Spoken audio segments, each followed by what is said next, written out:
integrity, honest in facing the crimes and the sins that have happened. Cover-up is not possible, but we all agree with that.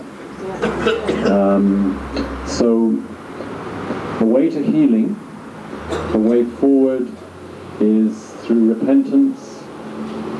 It's a humiliation, it's a shame, as I'm sure, especially as a priest, I can say I'm ashamed of those scandals that have been unearthed and are continuing in any cover-up.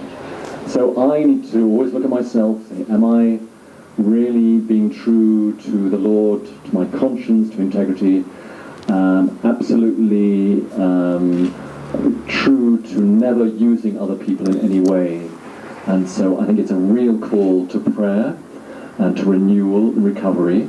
Your question, Guy, about how the young church can face this, I think by the utmost respect for each other in relationships, that teaching that we've heard a little bit now, that Paula gave, the sanctity of family life and marriage relationships.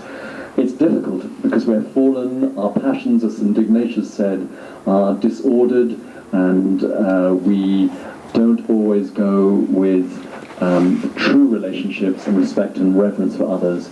The scandals need to be faced at all levels, and there's still work to be done, and I know the Holy Father himself, whenever he can on his visits, he's really come up front about this, met with the victims of abuse.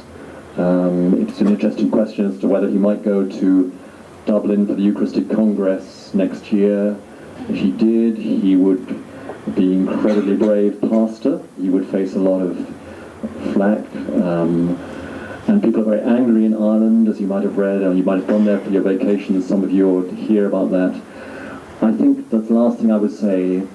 We need to be open and to not be defensive, but to be proud of our true identity as Catholics, as followers of Christ, and to speak out and to speak the truth in love on this issue, wherever we find it.